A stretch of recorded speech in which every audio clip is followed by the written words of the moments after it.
Bismillahirrahmanirrahim. Assalamualaikum warahmatullahi wabarakatuh.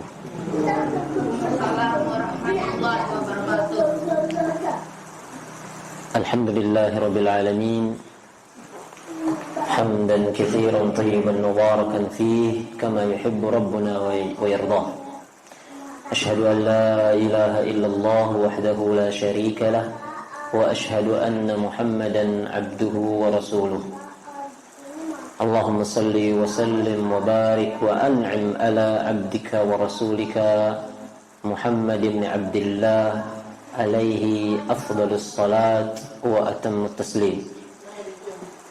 Jamaah yang dirahmati oleh Allah Subhanahu wa taala, alhamdulillah, marilah bersama kita memuji Allah Subhanahu wa taala serta bersyukur kepada Allah Subhanahu wa taala atas limpahan rahmat dan nikmatnya yang begitu banyak yang dikaruniakan kepada kita, yang dimana kita tidak pernah lepas dari nikmat-nikmat Allah Subhanahu wa taala.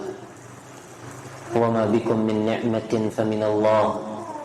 Semua yang kalian nikmati dari nikmat-nikmat ini tidak lain semuanya adalah dari Allah Subhanahu wa taala. Maka kewajiban kita sebagai seorang hamba untuk senantiasa bersyukur kepada Allah Subhanahu wa taala. Bersyukur atas apa yang Allah berikan kita berupa nikmat. Memuji Allah Subhanahu wa taala atas nikmat-nikmat tersebut. Karena bisanya seseorang memuji Allah atas nikmat-nikmat yang mereka dapatkan, itu nilainya lebih tinggi dari nikmat yang ia dapatkan. Ya. Sebagaimana yang Rasulullah SAW sebutkan dalam hadis beliau, "Ma an'amallahu ala 'abdin ni'matan afdal." Ya. Tidaklah seorang hamba mendapatkan nikmat lebih utama dibandingkan ketika dia bisa mengatakan ayyaqula alhamdulillah. Mengatakan alhamdulillah. Artinya seseorang ketika mendapat nikmat materi, nikmat harta, nikmat sehat, selamat. Sila. Ini adalah nikmat. Kemudian mereka bisa mensyukuri nikmat tersebut. Sungguh sikapnya yang bisa bersyukur kepada Allah Subhanahu wa taala ini juga merupakan nikmat yang nilainya lebih tinggi dari nikmat yang pertama. Maka bersyukurlah kita dengan syukur yang sangat besar apabila tatkala mendapatkan nikmat kita masih mampu untuk bersyukur kepada Allah Subhanahu wa taala. Kita masih mampu untuk memuji Allah Subhanahu wa taala. Dan sangat-sangat merugi seseorang yang mendapatkan nikmat, dia nikmati nikmat tersebut, namun dia tidak pernah menyadari kalau nikmat itu datangnya dari Allah Subhanahu wa taala. Tidak pernah dia menyempatkan dirinya untuk bersyukur dan memuji Allah atas nikmat-nikmat tersebut. La in syakartum la azidannakum wa la in kafartum inna adabi lasyadid. Bila kalian bersyukur, aku tambah, kata Allah. Bila kalian kufur, maka adab Allah sangatlah pedih. Berikutnya salawat berserta salam semoga senantiasa tercurah limpahkan kepada baginda Nabi besar, ya, Nabi besar kita yaitu Nabi Muhammad sallallahu alaihi wasallam. Semoga senantiasa kita banyak berselawat kepada beliau, karena di antara sebab kita mendapatkan syafaat beliau adalah dengan kita berselawat kepada beliau, terlebih pada hari Jumat, terlebih juga setelah azan. Karena itu di antara tempat-tempat yang dianjurkan untuk berselawat kepada Rasulullah sallallahu alaihi wasallam. Jamaah yang dirahmati Allah Subhanahu wa taala, alhamdulillah pada malam hari ini kita masih berkesempatan untuk sama-sama hadir di majelis ilmu yang kita cintai ini di musalla, ya, Aura Mutiara, Musalla Al-Hidayah. Ya, semoga Allah Subhanahu wa taala mengistiqomahkan hati kita untuk cinta kepada ilmu, senang untuk mengetahui, untuk berilmu tentang agama kita ini, sehingga betul-betul agama ini kita jalankan di atas petunjuk, di atas ilmu, dan tidak di atas kejahilan. Dan ini adalah ciri-ciri umat Islam, di mana mereka beramal di atas ilmu. Allah Ta'ala berfirman, Rasulullah SAW bersabda, "Man yuridillahu bihi khairan yufaqihu fid din." Bahwa barang siapa yang Allah hendaki baginya kebaikan, maka Allah akan buat orang itu mengerti tentang urusan agama. Maka ketika kita tergerak hati kita untuk hadir dalam majelis ilmu, ini pertanda bahwa Allah menginginkan kebaikan untuk kita dengan kita mengerti akan urusan agama kita. Jemaah yang dirahmati Allah Azza wa Jalla, pembahasan kita masih dalam pembahasan Arkanu al-Islam, yaitu tentang rukun Islam yang tiang pelunggu semua tahu dan hafal bahwa jumlah rukun Islam itu ada 5. Ya, dan pembahasan kita masih dalam, ya, insya Allah ini adalah pembahasan terakhir untuk masalah rukun Islam yang pertama, ya, dan bagian yang pertama, ya, yaitu syahadat la ilaha illallah. Pembahasan kita dalam, ya, fokus kita adalah yang berkenaan dengan syahadat la ilaha illallah, yaitu hal-hal yang bisa merusak syahadat la ilaha illallah. Seseorang yang mengucapkan la ilaha illallah artinya dia telah memegang kunci surga. Maka hendaklah ia menjaga la ilaha illallah, melengkapi syarat-syaratnya dan menjauh dari hal-hal yang membatalkan kalimat tersebut. Ya, banyak sekali hal yang membatalkannya, namun disebutkan dalam kitab ini 10 hal yang sangat-sangat menonjol dalam bab ini yang bisa membatalkannya. Ya, dan kita telah sebutkan sekitar 7 perkara, tinggal sisanya 3. Ya, yang pertama yaitu syirik, yang kedua adalah berdoa melalui perantara, yang ketiga adalah tidak mengkafirkan orang musyrikin, yang keempat meyakini ada yang lebih baik dari petunjuk Rasulullah SAW, yang kelima benci terhadap satu dari ajaran Islam, yang keenam adalah mengolok-olok satu dari ajaran Islam apalagi semuanya, yang ketujuh adalah sihir, melakukan praktek sihir. Ini termasuk yang membatalkan Islam.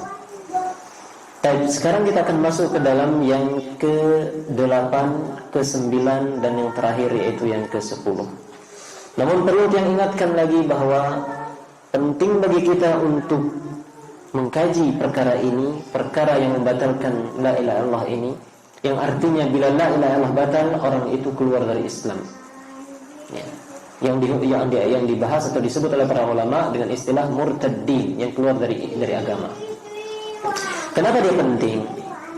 Dia penting kita tahu agar kita bisa menjaga diri kita, agar kita bisa menjaga diri kita dari perkara ini. Jangan sampai kita melakukannya sementara kita biasa-biasa saja, padahal itu adalah sesuatu yang sangat berbahaya.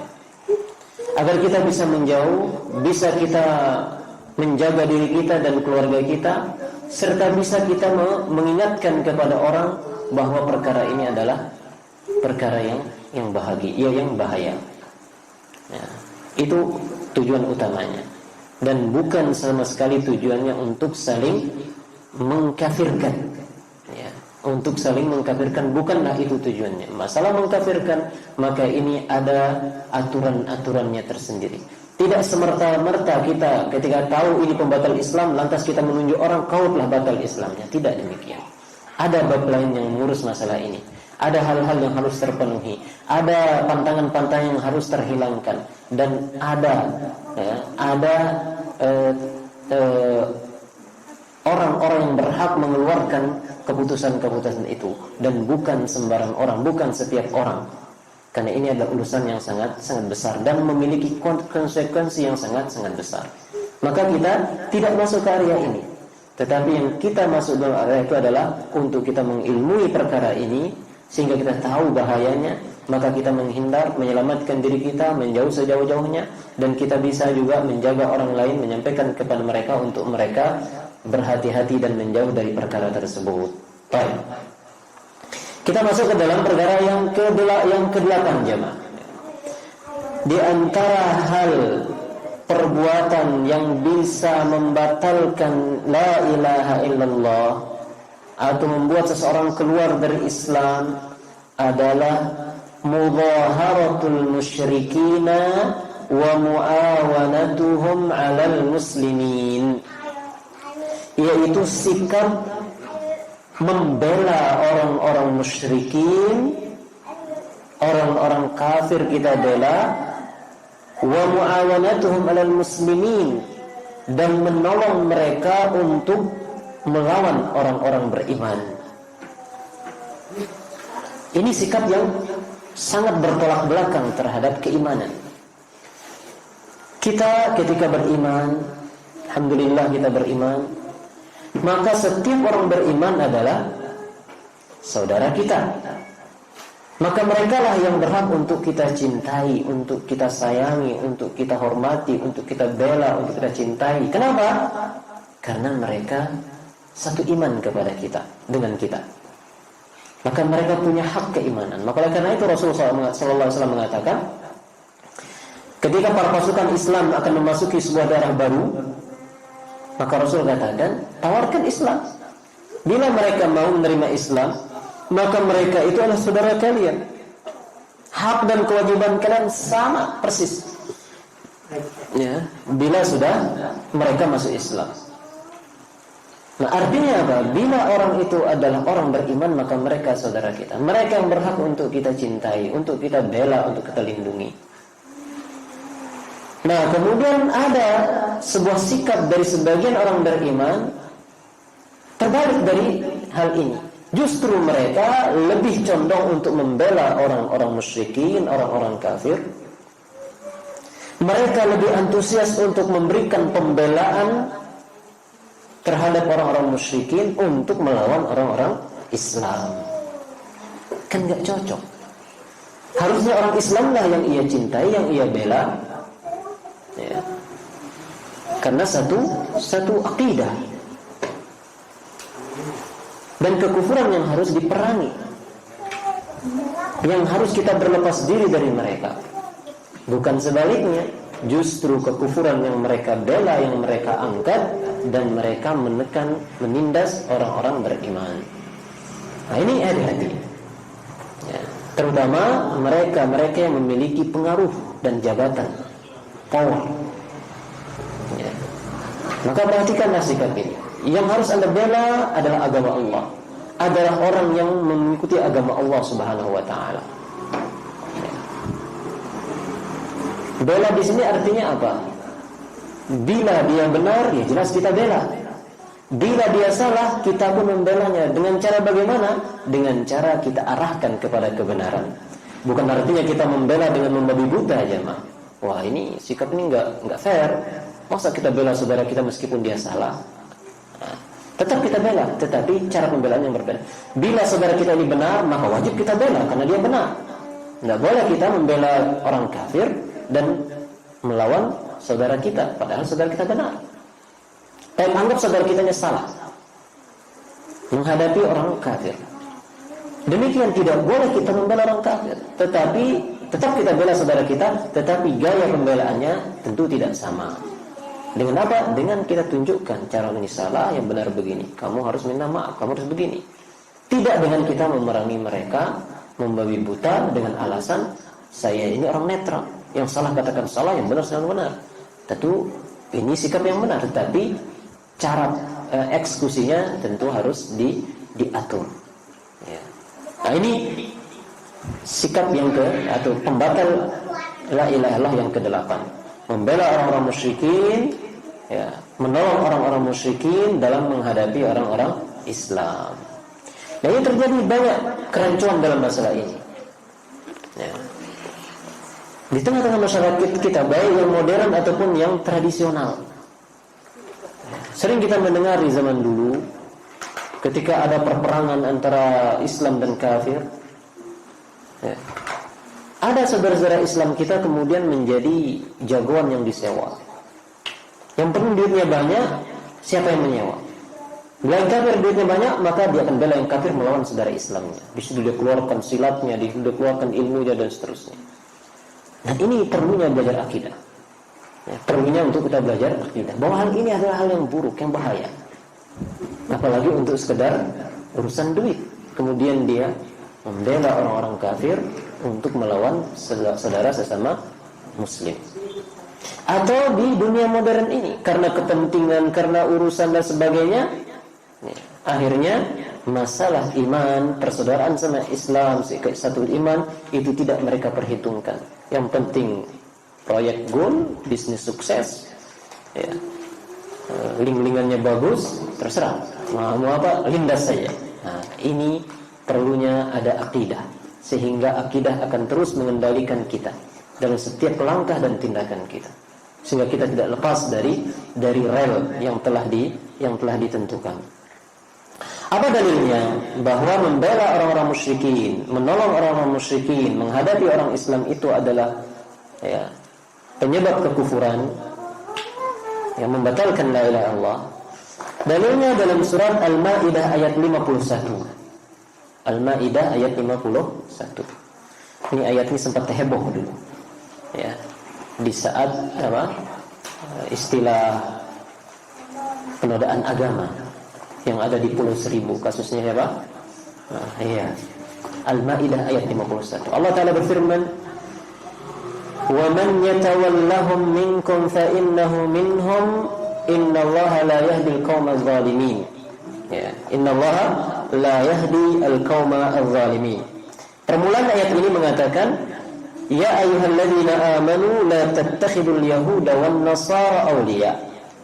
Wahai orang-orang beriman, kita disuruh oleh Allah Subhanahu wa taala, wahai orang-orang beriman, jangan kalian menjadikan orang-orang Yahudi dan orang Nasara sebagai wali bagi kalian, sebagai kekasih kalian, sebagai pemimpin kalian. Ya.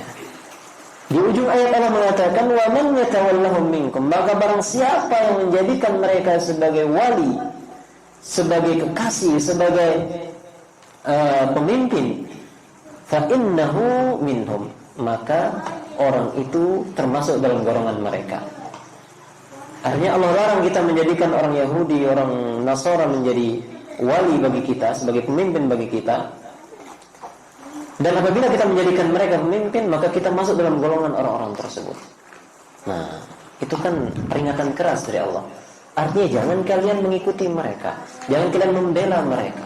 Karena arti wali dari segi bahasanya mencakup makna mencintai, membela, ya, mengangkat, melindungi.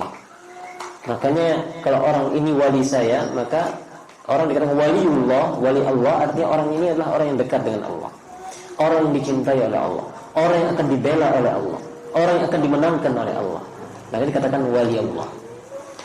Nah, wali itu mengandung makna yang demikian. Maka bila kita menjadikan orang-orang Yahudi atau Nasara sebagai wali, artinya kita otomatis akan masuk dalam golongan mereka.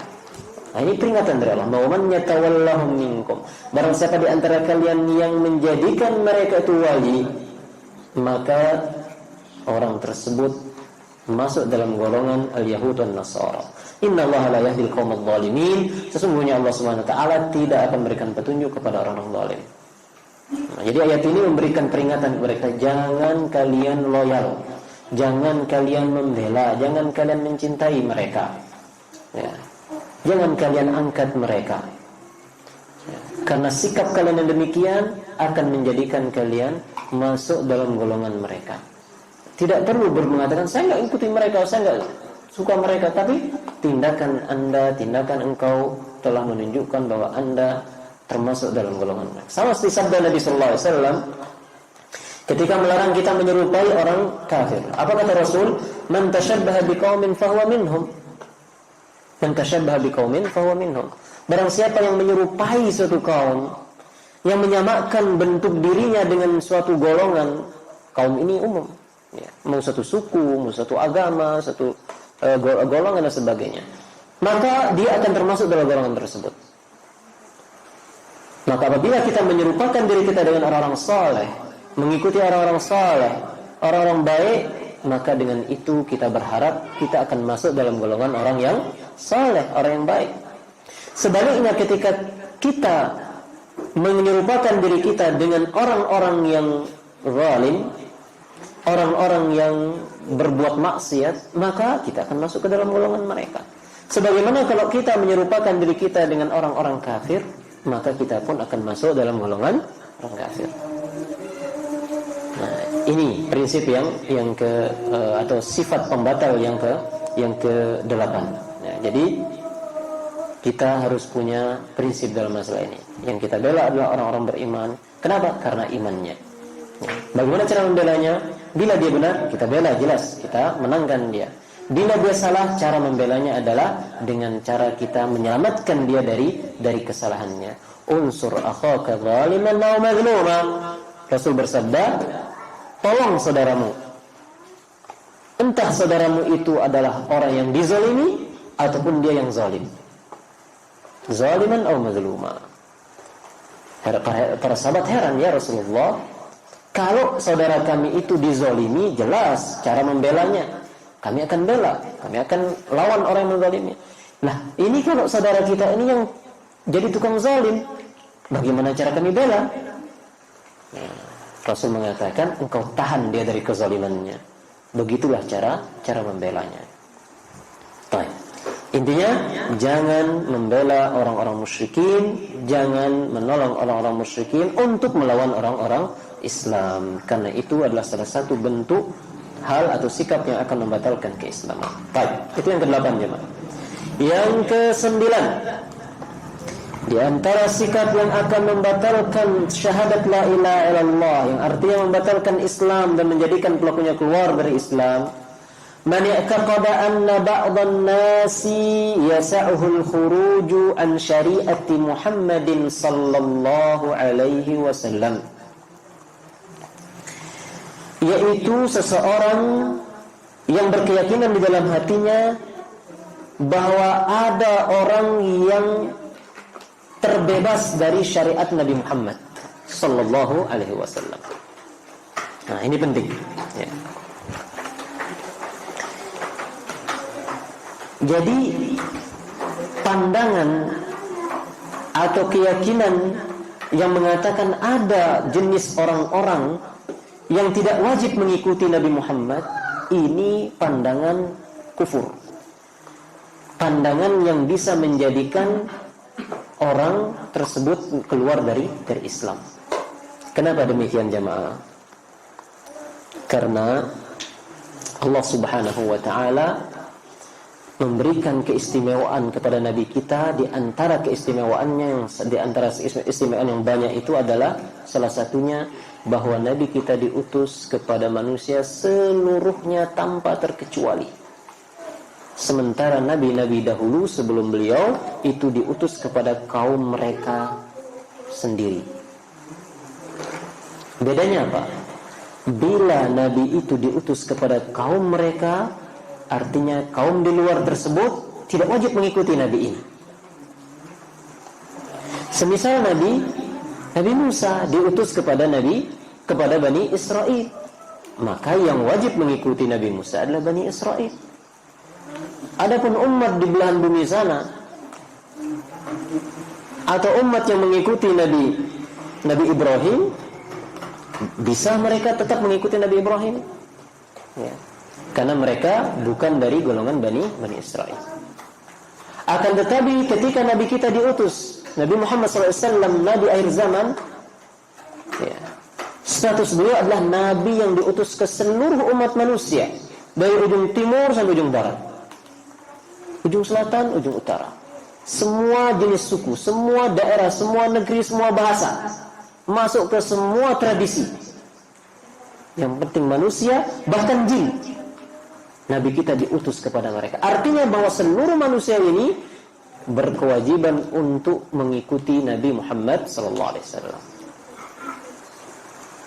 Dalilnya dalam Al-Quran, dalam surat Al-Anbiya ya, ayat 107. Kemudian dalam surat Saba ayat 28. Dalam surat Al-A'raf ayat 158. Dalam surat Al-Anbiya, dalam surat Al-A'raf ayat 158, Allah mengatakan, Qul ya ayyuhan nas, wahai Muhammad, katakan, serulah manusia, panggil mereka, wahai sekalian manusia, inni rasulullahi ilaikum jami'a, wahai sekalian manusia, sesungguhnya aku ini adalah utusan Allah kepada kalian seluruhnya, kepada seluruh manusia tanpa terkecuali. Dalam surat Saba ayat 27, Allah berfirman, "Wa ma arsalnaka illa kafatan lin-nasi basyiran wa nadhira." Tidaklah kami mengutusmu wahai Muhammad melainkan kami utus kepada manusia kafah, seluruh mereka, basyiran wa nadhira, sebagai pemberi kabar baik dan sebagai pemberi peringatan. Nah, ini ayat Al-Quran dengan kata-kata yang sangat jelas menyatakan bahwa Nabi kita itu tidak diutus kepada golongan tertentu saja, bukan untuk orang Arab saja, bukan untuk orang Quraisy saja, tetapi bahasanya manusia. Maka manusia itu mencakup orang Arab, mencakup orang Romawi, orang Persia, orang Afrika, ya, orang kulit putih, kulit hitam, orang Asia, semua masuk di situ. Artinya apa? Bahwa seluruh mereka wajib mengikuti syariat Nabi Muhammad sallallahu alaihi wasallam. Nah, kemudian ada orang yang punya keyakinan, punya pandangan bahwa boleh keluar dari syariat Nabi Muhammad. Maksudnya boleh tidak mengikuti syariat Nabi Muhammad. Nah, ini dia melanggar ayat-ayat yang agung tadi. Bagaimana mungkin dia punya pandangan seperti itu? Sementara Allah telah nyatakan Nabi Muhammad untuk semua manusia. Sebagian mereka beralasan ya, bahwa ada golongan orang kalau sudah sampai makom tertentu, ya, tingkatan tertentu, maka mereka nggak perlu ikuti syariat Nabi Muhammad. Mereka bisa beribadah kepada Allah dengan cara mereka sendiri. Ada pandangan seperti ini di sebagian golongan di antara orang-orang beriman. Ya. Kenapa mereka berpandangan demikian? Pertama, mereka katakan makom orang-orang sudah tinggi sehingga nggak butuh perantara Nabi. Subhanallah, setinggi apakah makom itu sampai nggak butuhkan Nabi? Ya. Kira-kira lebih tinggi mana makom itu dengan makomnya Abu Bakar As-Siddiq? Ulama itu sepakat ijma bahwa manusia terbaik setelah para nabi adalah Abu Bakar As-Siddiq. Yang dimana kalau imannya Abu Bakar As-Siddiq ditimbang, kemudian ditimbangan sebelahnya, ditimbang semua keimanan umat manusia, imannya Abu Bakar masih lebih berat. Itu saking mulianya yang namanya Abu Bakar. Dan beliau sangat takut bila beliau bertindak keluar dari syariatnya Rasulullah Sallallahu Alaihi Wasallam. Sangat takut beliau. Maka beliau sangat teliti dalam mengikuti jejak langkah Nabi Sallallahu Alaihi Wasallam. Enggak mau beliau menyelisih sedikit pun. Bahkan andaikan itu akan mempertaruhkan ya nama baik beliau siap. Yang penting tidak menyelisihi Rasulullah Sallallahu Alaihi Wasallam. Itu Abu Bakar. Makanya setelah peninggalan Nabi Sallallahu Alaihi Wasallam ada sebuah insiden yang itu kemudian dijadikan peluang oleh para pembenci Abu Bakar dari kalangan orang-orang Syiah Rafidah untuk mencela Abu Bakar As-Siddiq, semoga Allah merahmati dan meridai beliau. Apa itu?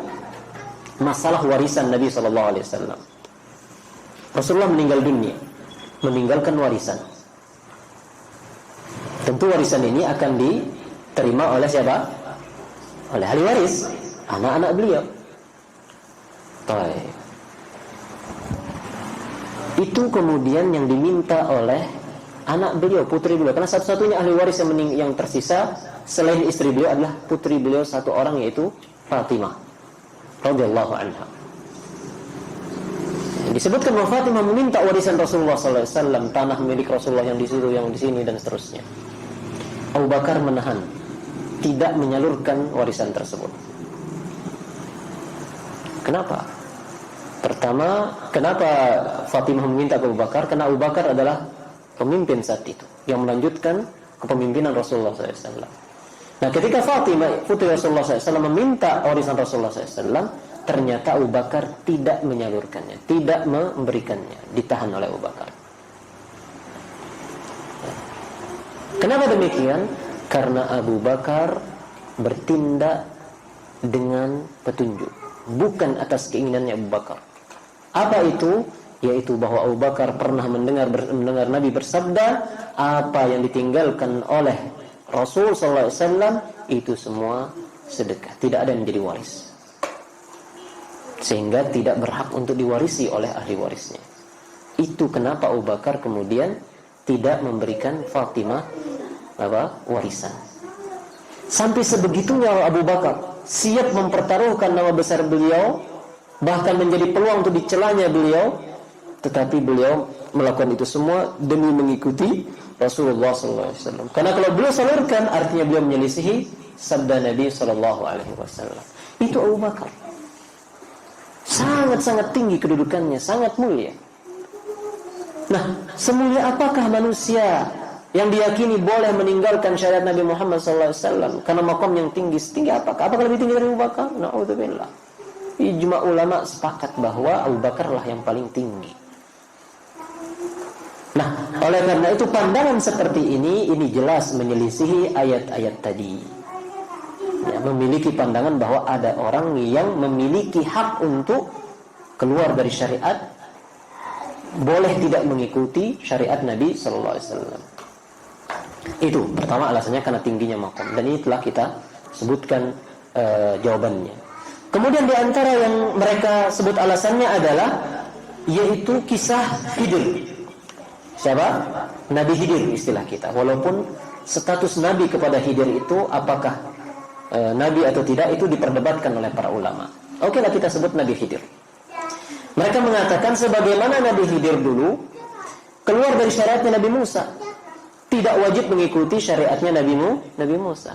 Maka orang-orang yang memiliki kedudukan tinggi sebagaimana kedudukannya Khidir, dia boleh untuk tidak mengikuti syariatnya Nabi Muhammad SAW.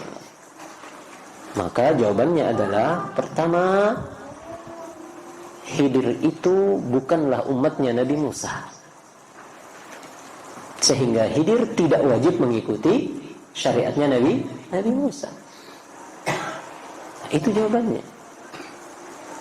Adapun sekarang orang-orang yang disangka memiliki makom yang tinggi, kedudukan yang tinggi, ya, sudah sampai derajat sekian-sekian, pertanyaannya, apakah mereka umat Nabi Muhammad atau bukan?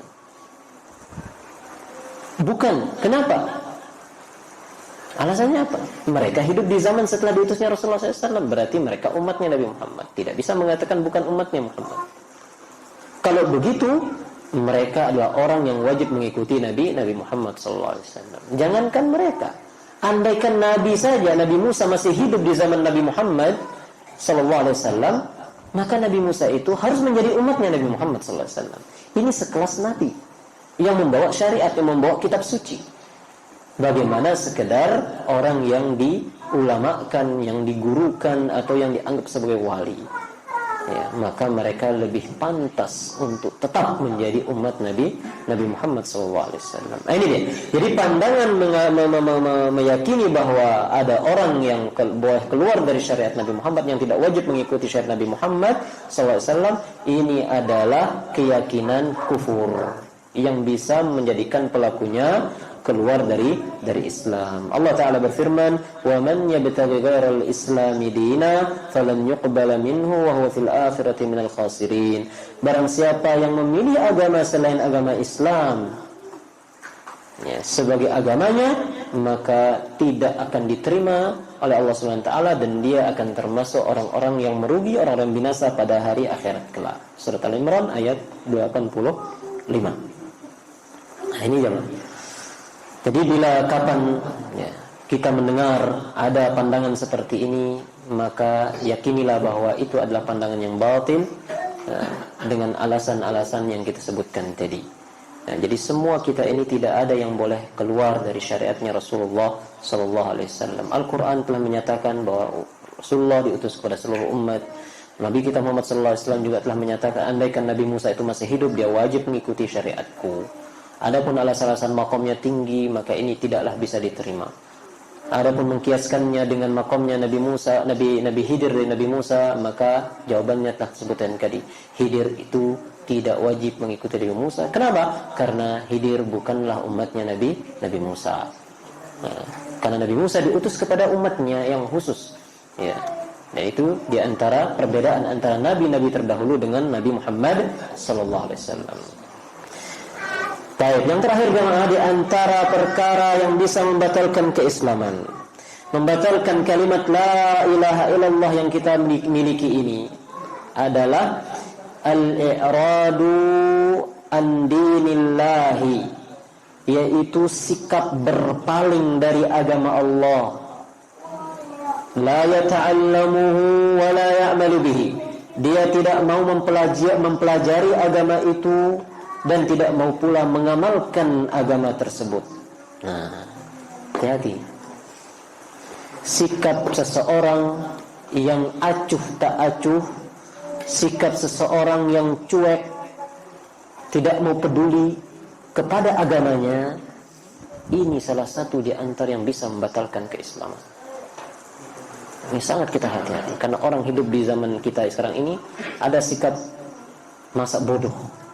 Yang penting saya tenang, dapat makan tiap hari, kerjaan lancar, gaji tetap ada, punya tempat tinggal, orang lain masa bodoh. Urusan agama, urusan pribadi. Mau saya agama, mau saya peduli atau enggak, nah itu hati-hati. Allah subhanahu wa ta'ala menciptakan kita. Allah subhanahu wa ta'ala berikan rezeki kepada kita.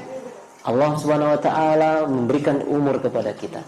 Dan Allah telah wajibkan bagi kita untuk beribadah kepadanya, untuk mengikuti agama yang Allah turunkan. Maka kewajiban kita adalah untuk menjaga agama ini, untuk menjalankan agama ini. Ya. Maka sikap berpaling, sikap sebaliknya itu berpaling dari agama ini menunjukkan ketidakpedulian kita. Tidak ada bentuk berbakti kita kepada Allah Subhanahu wa taala yang telah menciptakan dan memberikan rezeki kepada kita. Maka sikap berpaling dari agama Allah dalam bentuk tidak mau mempelajari agama Allah, enggak pernah. Anda enggak pernah sholat, saya enggak tahu sholat. Ayo belajar sholatlah, entahlah. Entar kapan-kapan. Ayo baca Quran, saya enggak tahu Al-Quran. Belajar, aduh masih sibuk. Sesibuk apakah kehidupan dunia ini sampai menyibukkan kita dari hal yang akan menjadi penyelamat kita di akhirat? Nah, pelajari agama ini. Pelajari cara kita beribadah kepada Allah. Enggak mungkin kita akan bisa beribadah dengan cara yang benar kalau kita tidak mau belajar. Untuk bisa menulis saja, anak-anak harus belajar. Untuk bisa makan yang benar saja, mereka diajar di kelas TK itu. Untuk bisa berpakaian yang benar, diajar caranya. Untuk bisa kita kerja di sebuah perusahaan atau kantor, kita pun diajar. Apalagi ini urusannya dengan Allah Subhanahu wa taala. Untuk bisa kita beribadah kepada Allah, maka mau tidak mau kita harus belajar. Ya, ini majelis ilmu ini adalah tempat belajar. Maka kita diajarkan bagaimana kita beribadah kepada Allah, bagaimana kita beriman kepada Allah, bagaimana kita berwudu, bersuci, bagaimana kita sholat, berpuasa, dan seterusnya. Pelajari. Nah, ini harus ada ya, jiwa seperti ini. Wa ya'malu bihi, kemudian dia juga mengamalkan agama itu. Ya. Maka sikap tidak mau peduli, sikap masa bodoh, sikap cuek, ini sikap yang sangat berbahaya kepada agama. Seharusnya kita perhatian kepada agama ini. Ya, seharusnya kita memberikan, berkorban untuk agama ini. Kita pelajari, kita amalkan. Allah Ta'ala berfirman dalam surat As-Sajdah ayat 32 tentang perkara yang ke-10 ini. Allah katakan, "Wa man azlamu mimman dzukkira bi ayati rabbih tsumma a'rada anha." Siapakah yang lebih zalim dibandingkan seseorang yang ketika diingatkan tentang ayat-ayat Allah tsumma a'rada anha, kemudian orang itu cuek, berpaling, tidak mau tahu tentang urusan agama. Diingatkan dia, ini firman Allah menyuruh kamu begini, masa bodoh. Ini firman Allah melarang kamu melakukan ini. Ribet. Urusan agama dibilang masa bodoh, urusan agama dibilang ribet. Ya. Inna minal mujrimin muntaqimun. Sungguhnya kami akan membalas terhadap orang-orang yang zalim, orang-orang yang berlaku buruk. Siapa mereka? Itulah yang tadi sikapnya berpaling cuek terhadap agama Allah Subhanahu wa taala. Dalam ayat yang lain Allah Taala berfirman, "Wa man a'rada an dzikri fa inna lahu ma'isyatan danka." Barang siapa yang berpaling dari agamaku, dari zikir kepadaku, dari ayat-ayatku, arti zikri, fa inna lahu ma'isyatan danka, maka bagi orang yang seperti ini kehidupan yang sempit, kehidupan yang susah. Maka kita cross check diri kita. Kenapa kok kita merasa sempit hidup ini, susah hidup ini, padahal kaya, kerjaan jalan, tapi kok jiwa ini nggak pernah merasa tenang? Bisa jadi karena kita ini berpaling dari agama kita. Bisa jadi kita mendengar azan tiap harinya kita anggap seperti suara biasa saja, tidak pernah tergerak hati kita untuk datang ke masjid. Bisa jadi ketika kita diingatkan tentang agama Allah, kita tidak mau peduli. Ya. Bisa jadi dari sisi itu kemudian hidup ini terasa sempit, terasa sesak, padahal fasilitas ada semua. Wa man a'rada an dzikri fa inna lahu ma'isyatan dhanka. Barang siapa yang berpaling dari ayat-ayatku, dari Al-Qur'an, maka baginya kehidupan yang sempit.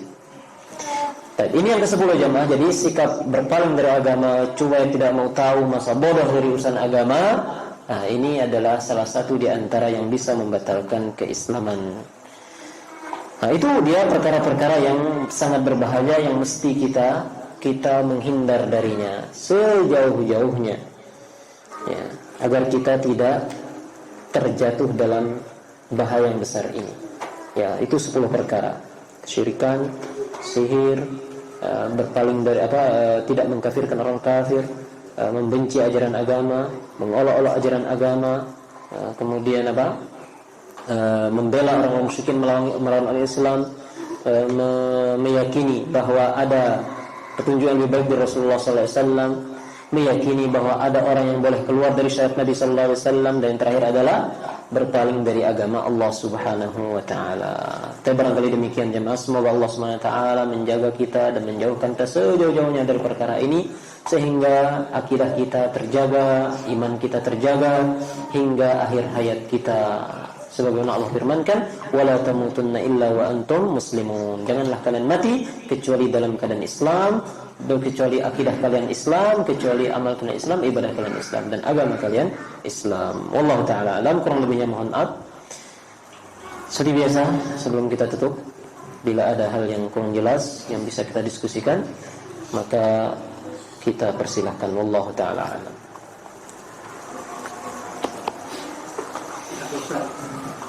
Silakan, Mi. Masalah syahadat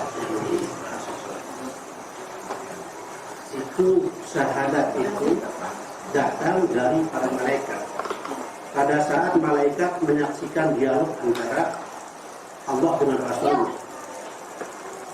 pada at-tahiyat itu, apakah semata-mata malaikat yang datang dari malaikat, syahadat itu akan bagaimana? Kalau memang datang dari malaikat, kira-kira dalilnya apa?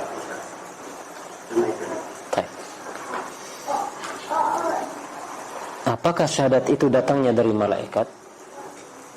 Bila demikian, apa dalil? Di sini saya balik bertanya, dari mana kita bisa menyimpulkan kalau itu dari malaikat?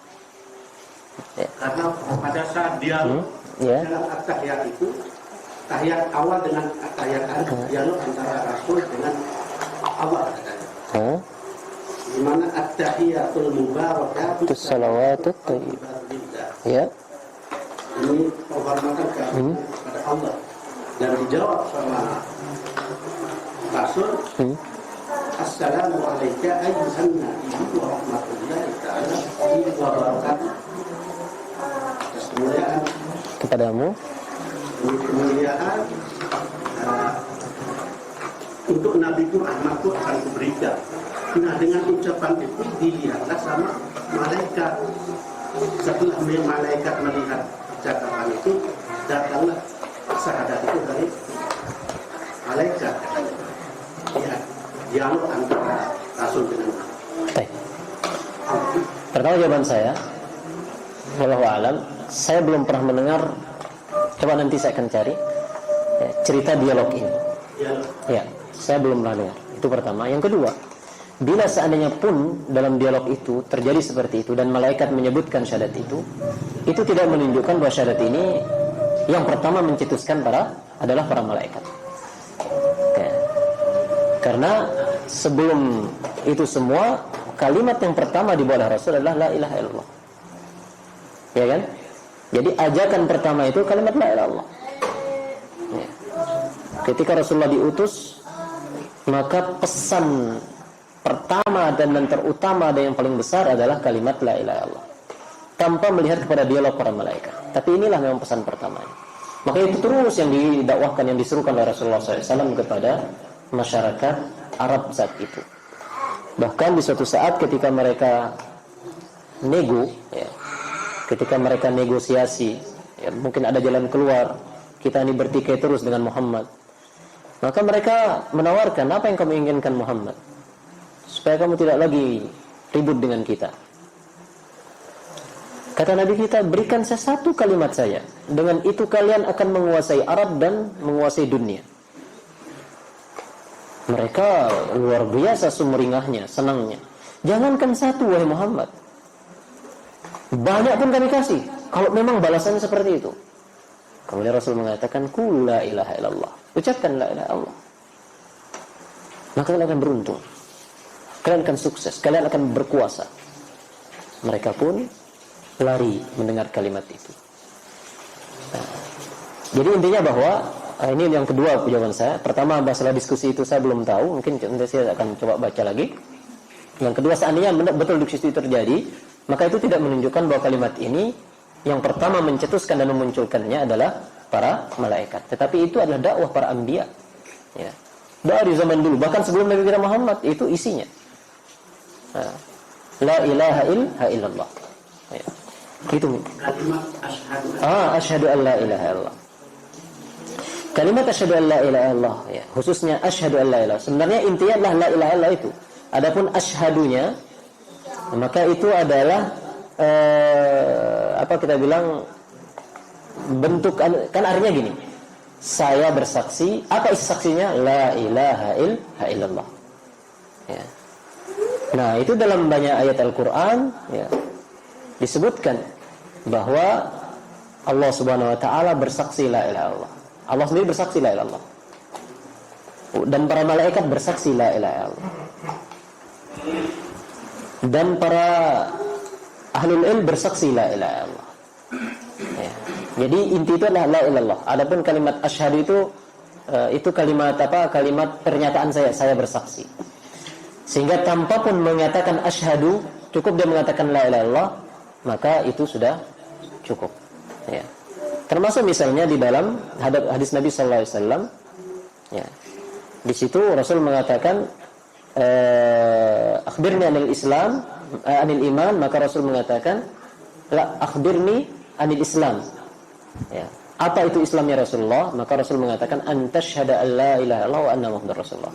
Islam itulah engkau bersaksi bahwa tiada Tuhan yang berhak selain Allah, disembah selain Allah, dan Muhammad adalah utusan Allah. Nah, jadi kalau kalimat asyhadunya yang menjadi fokusan, maka kalimat kata-kata asyhadu juga telah disebutkan dalam banyak ayat, ya, bahwa Allah sendiri syahidallah annahu la ilaha illallah. Allah itu bersaksi bahwa tidak ada Tuhan selain Allah Subhanahu wa taala. Demikian ketika Rasul mengajarkan Islam, maka Rasul mengatakan engkau bersaksi. Jadi kesimpulannya bahwa pertama itu masalah kisah itu nanti akan saya cek lagi. Ya. Seandainya pun ada kisah itu ada, maka itu tidak menunjukkan bahwa para malaikat adalah yang mencetuskan kalimat asyhadu la ilaha illallah. Wallahu a'lam, demikian nih. Mana ada yang lain? Pak RT?